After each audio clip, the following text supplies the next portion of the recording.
Hi guys, and welcome back to another digital painting tutorial where we will be going over how to paint a stack of jack-o'-lantern pumpkins. Before we get started, please make sure to subscribe and like this video. Alright, so let's start out by going to our Actions button, Canvas, Canvas Information. Here is where you will be able to title your work as well as sign your name if you so choose. The dimensions that we are working in are 3800 pixels by 5000 pixels at 300 dpi, which leaves us with 31 layers to work with. And our color profile is one of the default settings that comes in the Procreate app. Hit Done. Heading into our layers, on layer 1, we are going to use this as our sketch. Selecting the color black, I'm going under my brush library to sketching and the 6B pencil. The shape that we'll be going for first is just a circle to get down our shape. Underneath that, we will be creating a, oblong shape and then an oval. Essentially, we're looking for a really lumpy snowman.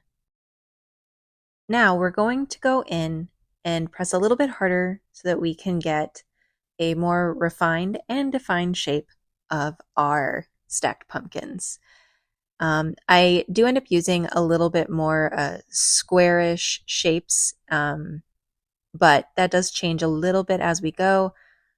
This is more of a suggestion sketch than it is a follow it blindly sketch. Now, if you watched my tutorial yesterday, you'll recognize that this is one option in terms of how to draw the stem on this pumpkin. For this particular piece, though, I did want to draw on the back side so that it sort of looked like the pumpkin leaned backwards a bit. Now we will be going in and starting to sketch out the jack-o'-lantern faces. For this bottom face, I wanted them to look very defeated and really under the pressure physically of the demands of the other pumpkins.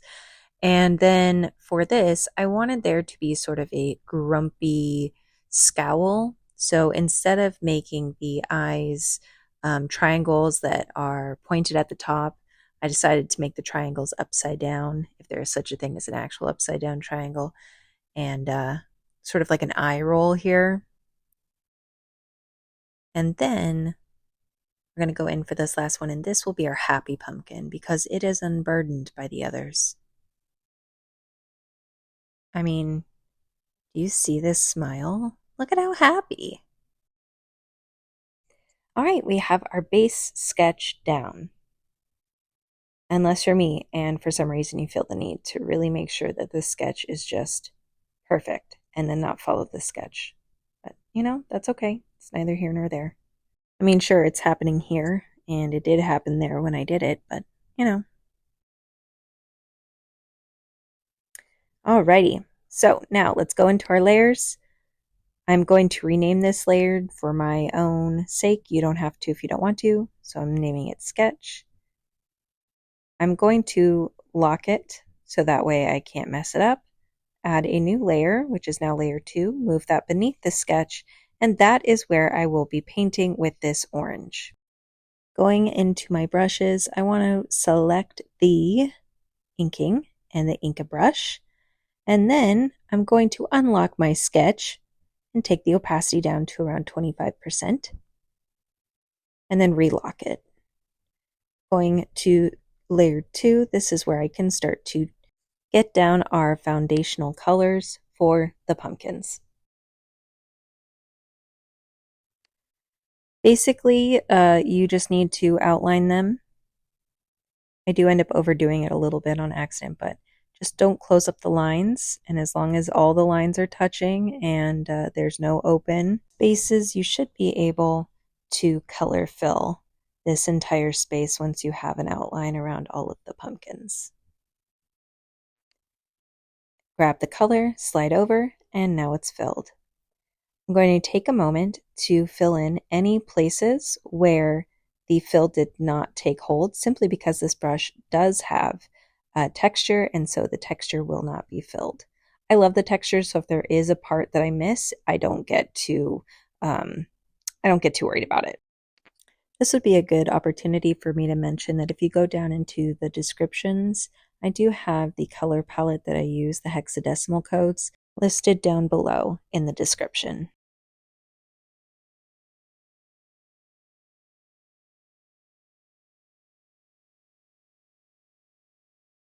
Heading back into my layers, I'm going to select layer 2 and hit the plus sign. That gives me a layer 3 and move that layer beneath layer 2, which is our pumpkins. Now I'm going to select black so that I can start to add the stem on the layer beneath the pumpkins. Now that that's done, return back to my layers, select layer 2, hit the plus sign, and now I have layer 4 above layer 2. On this layer, layer 4, we will be making the just the black shapes for the jack-o'-lantern faces.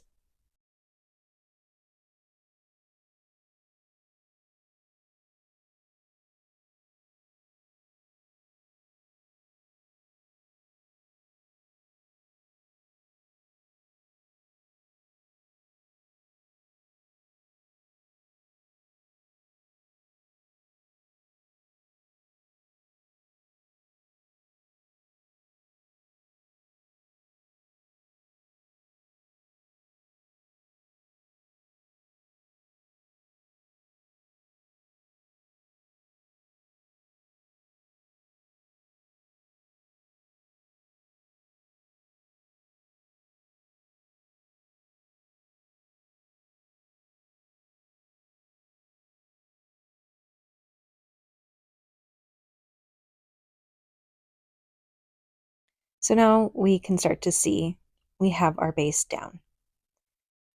Hiding the faces, I am going to select layer 2, add a new layer, which is now layer 5, and make that a clipping mask. That's our original color, but we're going to use this lighter brown orange, and we're going to use that to start establishing the shadows and the shapes that differentiate from one pumpkin to the next. It's at this point I realize we need a light source, and so let's go to the sketch, add a new layer, that's layer 6. I'm going in to rename it and name it light, and I'm going to grab black, still using the Inca brush, but you can go back to the 6B brush if you want, or pencil. And I just move the light with the arrow. So I make a circle and then I make an arrow so that way I can see where I want that light to touch down. And I use that just as a guidance for where I need my highlights and shadows.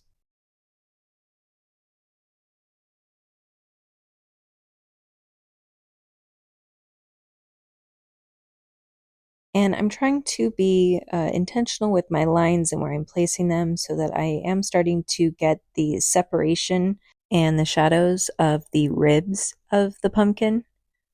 Yeah, did you know they were called ribs? I didn't. I had to look that up.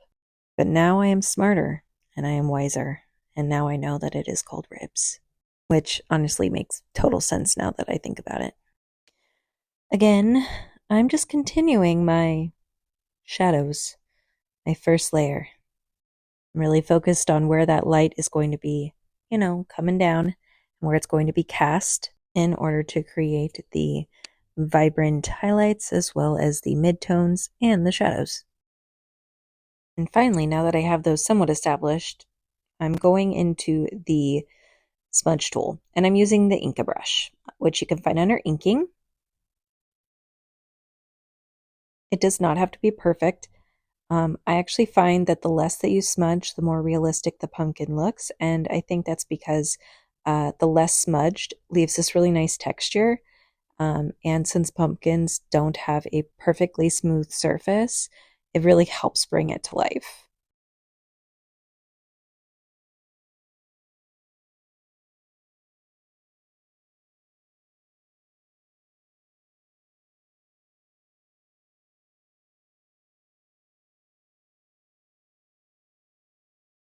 All right, heading back into layers. On top of layer 5, we are going to add and create another clipping mask. So now it's layer 7 and we're in that nice dark brown warm. Nope, I said that backwards. In that nice warm dark brown. I did it. That was hard. And now I'm just going to use that to continue to establish more of the shadows and just continue to build it up. And I'm not being too careful of my line work because I do know that I am going to smudge it. I just, more than anything, need to make sure the lines are going in the correct direction. Like that the brush strokes themselves are consistent with where I want them to line up on the pumpkin.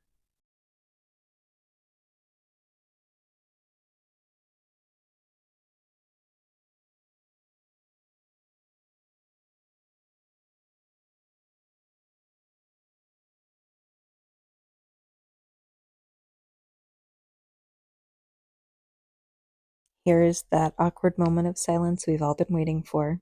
You're welcome.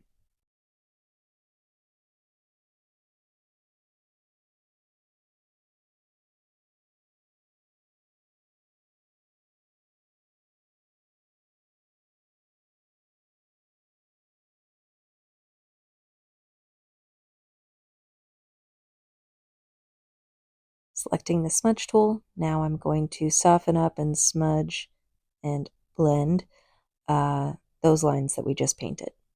Well, I painted. Maybe you're painting them now. You know what I mean.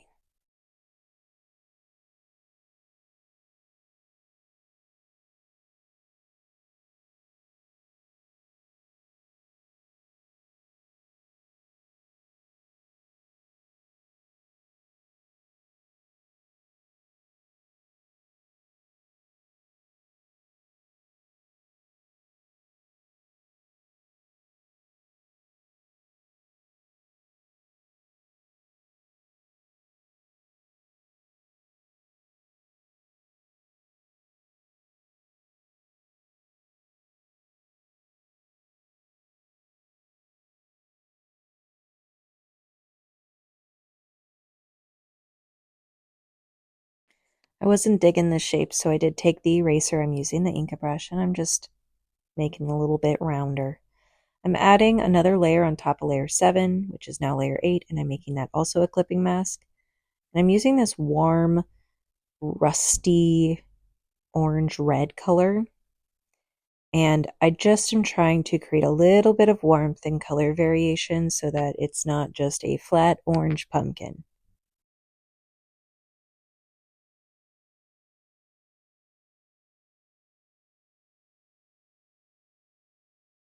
And same as we did before, once I have my lines down, I'm going in with my smudge tool. Notice that I put these red, rusty orange colors down closer to the back side, and that's just because this color would not show up nearly as much on the front side where the light is predominant. So this is more like a backlighting, which you'll see more of towards the end. Now we're going to add a new layer, now layer 9, and add it as a clipping mask, and grab a really nice yellow. As we did with the other layers, I'm painting it where I believe the light would be hitting the strongest and then making it less intense as it moves further away from the light source. This is what I meant earlier. If you brush it in the wrong direction, the brush stroke, you're going to have to fix it. So here's me fixing it because it wasn't right. The line work on that was not correct. So just make sure, it doesn't have to be pretty lines, just make sure your lines are going, for lack of a better word, like with the grain, like with the direction that you want it and intend it to go. And now I'm going in with the smudge tool and I'm just softening up those edges, softening up the texture a little bit. Now we're going to go down and do the same to the bottom pumpkin. And once we like where our lines sort of are, now we're going to smudge them in. Get it all nice and blended with the rest of the piece. Heading back into layers, I'm now going to combine those, the pumpkin and all of the clipping masks. So now the pumpkin stack is now condensed onto one layer. Before we continue painting, there are some adjustments that I want to make. So I slide to the right for the pumpkin, the stem, and the face, and I make some adjustments using the transform tool and also using the distort option of the transform so I can get the pumpkin stack to sit just right. Now that I like the way that it looks, I'm going to select layer 2, which is the pumpkin stack. And I'm going to go in with this really vibrant, nice yellow, add a new layer on top of layer 2, which is now layer 6. I'm going to use that to create even brighter highlights.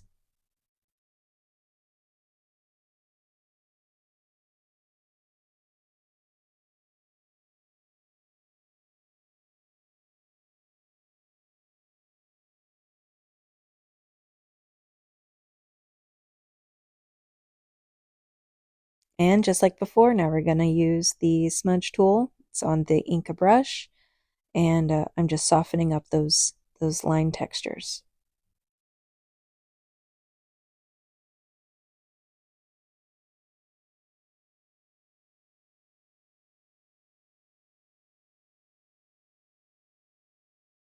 Now we're going to work on the stem.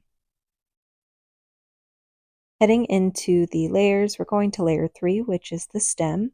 Select the plus sign, add a new layer, which is now going to be layer 7, and make it a clipping mask. Now we're going to use this muted green to start creating some shape and highlight to the stem. Next, I'm going to select an even lighter green and add that as well to create some depth and dimension to the painting. I'm going to smudge these colors in. Once I like the way that it looks, I am going to combine layer 7 with layer 3, which now makes it just one layer 3. And I'm going to go in, hold down to select a color, remaining in Inca, and I'm going to paint directly on top so that we can start to get just a little bit more unique shape to the stem so it doesn't feel so flat and perfect. We really want this to feel a little bit more organic if possible.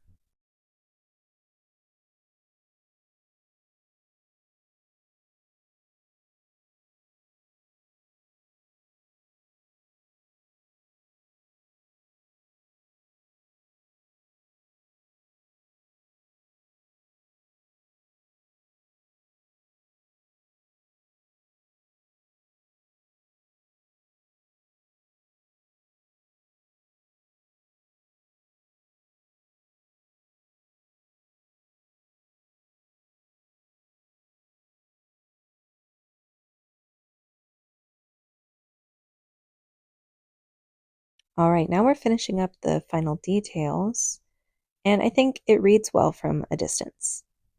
Now we're putting the layer back on of the face, which is layer 4. Before we start painting though, I want to go into my selection tool under freehand, and I'm going to select these cute eyes, make sure I'm on uniform, and just make them a bit smaller. I just felt like they were a little much. There we go. And now I'm going to the face on the bottom, and I'm just going to adjust it a little bit using the transform tool. And then I'm also going to fix the right eye. There we go. Transform, angle it just a little bit, and also make it just a little bit smaller because, perspective. And there we go. Now that I like the placement, I can start painting. I'm going to duplicate layer 4 by sliding to the left and selecting duplicate, hide one of the layers, and work on just one. I put layer 4 on alpha lock so that I can paint directly on top of the black. And now we're going to create the inner depth or width of the pumpkin skin, if you will. Sorry, I don't have more technical terms, but we're trying to just create a little bit of that 3D effect so we can see how the pumpkin was carved.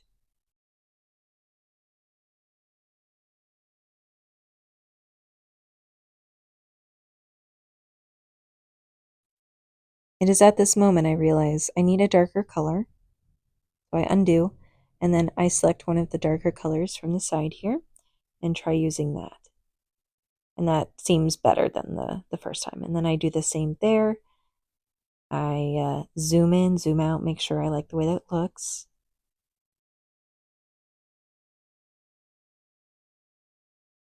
I also realize here that it needs to be darker, so I grab an even darker color and paint that just along the eye. Now we're going to work on that bottom pumpkin. This one doesn't need nearly as much attention or work as the previous layers. You wouldn't know that based on how long it took me to complete this part though.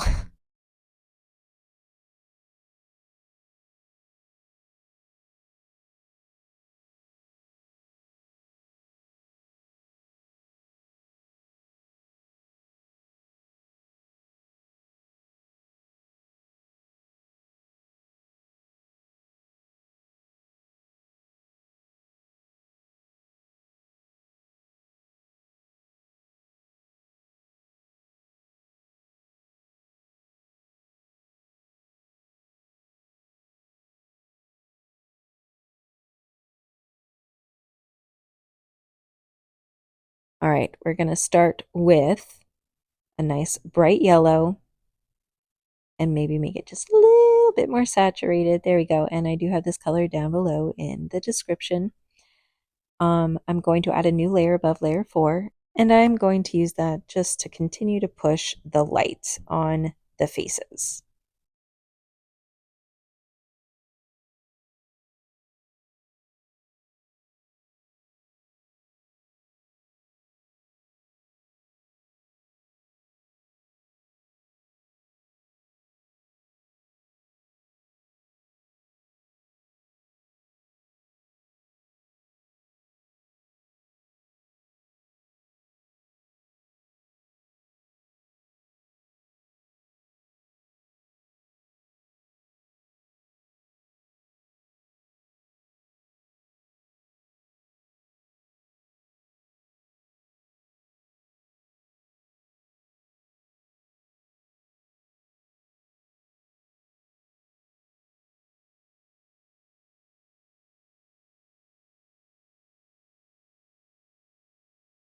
I do use the smudge tool just to soften up any of the lines that I feel take away too much or distract away from what the lighting should be. We definitely want highlights, but I just don't want the highlights to be too intense, like there, which I do fix.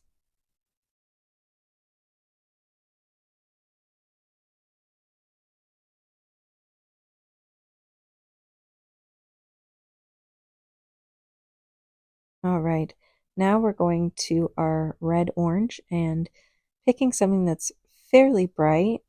I do put it down in the colors, and I use that as a highlight for inside of the eye, where like the flesh of the like the meat of the pumpkin is.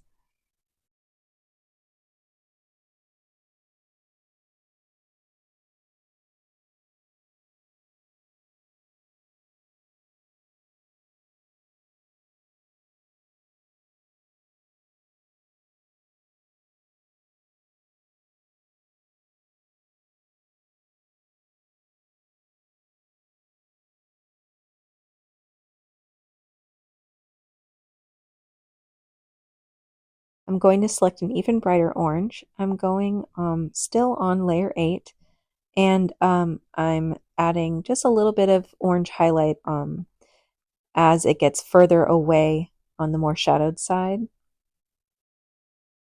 Now, is this actually how a highlight would behave? Probably not, but I do think that it helps make the eyes stand out and it gives some color variation.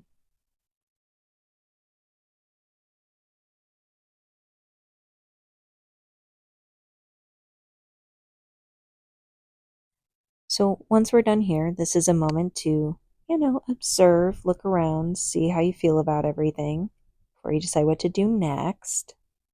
For me, I'm going to combine the pumpkin layer colors and I'm just going to touch up any of the shape that I don't like before I do any of my final lighting touches.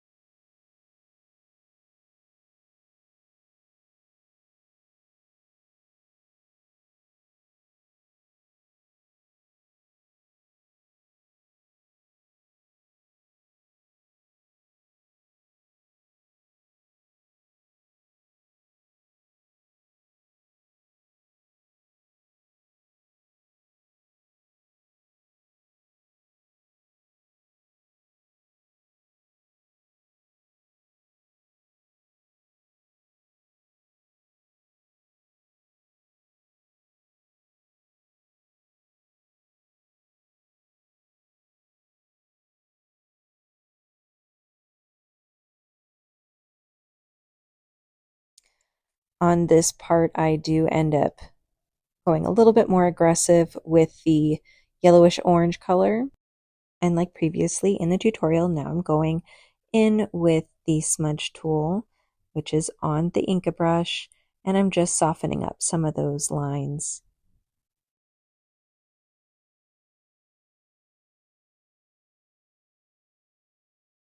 And then I repeat this process down on the bottom pumpkin as well.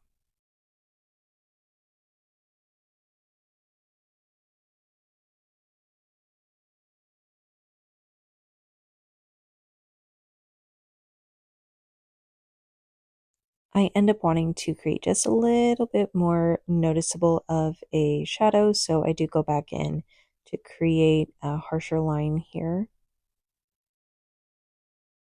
If you didn't over smudge, you might not need to do this step, but I over smudged.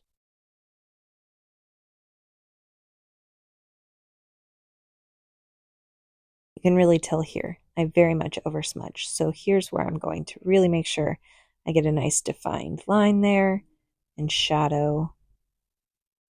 And, you know, just soften it a little bit.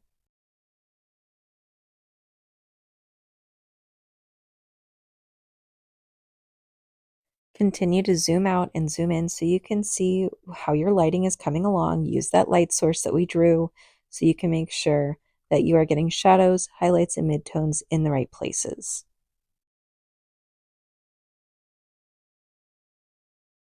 Now we're going to head back into layers. We're going up to layer 8 and adding a new layer, and now we're going to choose a blending mode of add. Add is the A there. We are going to select a very bright creamy yellow, and we're going to the hard airbrush. We don't want the opacity too high, and we want the size around 5, and this is how we're going to start really pushing the color and the highlights.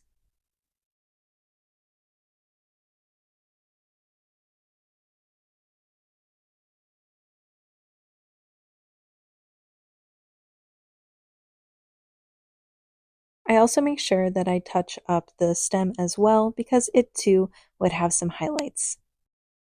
Go slow, take your time, and slowly build in the highlights. If you feel that it's too saturated, try using the smudge tool to soften it up.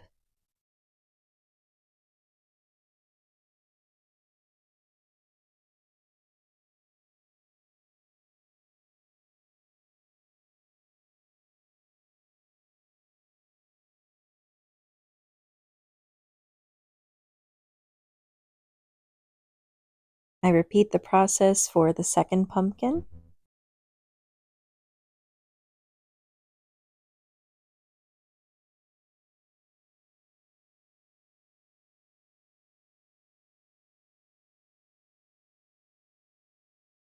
And then also on the third, I do the same process as well.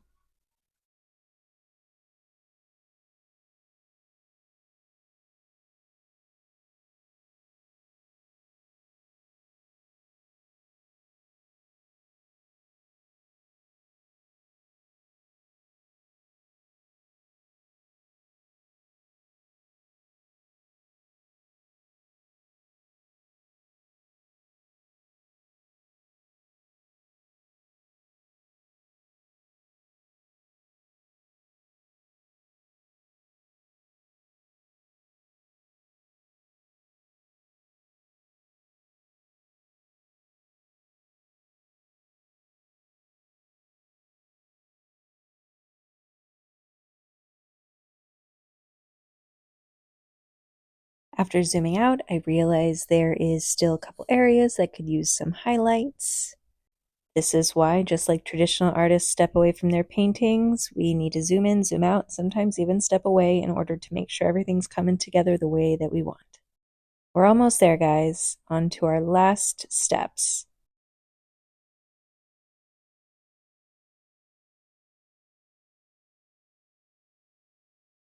I want to add just a little bit of color on this backside. So we're going to add a new layer, which is now layer 9, and we're going to give it an add blending mode.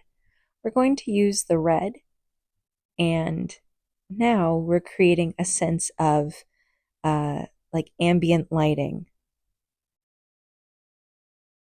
There is another light source in this room with these pumpkins.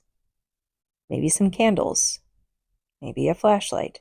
I don't know, but it's there.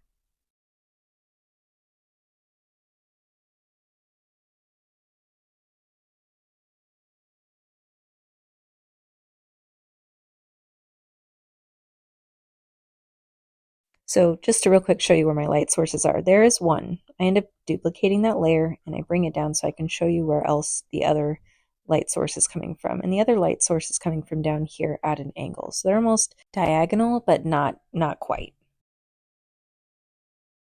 So just to further explain what this looks like, on top of that layer, I am drawing a yellow circle because yellow is the color, the color source for the light beaming down on the pumpkins. And this orange is a reflective light that's bouncing off the ground or the area and hitting the underside of these pumpkins. This piece does not require you to do the reflective lighting, so if you don't like that look, by all means skip that. This is why we do things in layers, so you don't have to add anything to your painting you don't want. Okay, and with that being said, guys, thank you so much for watching. Please don't forget to subscribe if you haven't, like, comment, engage. You know the drill. I'd really appreciate it. As always, thank you so much for supporting my channel, and I look forward to seeing you soon. Okay, bye.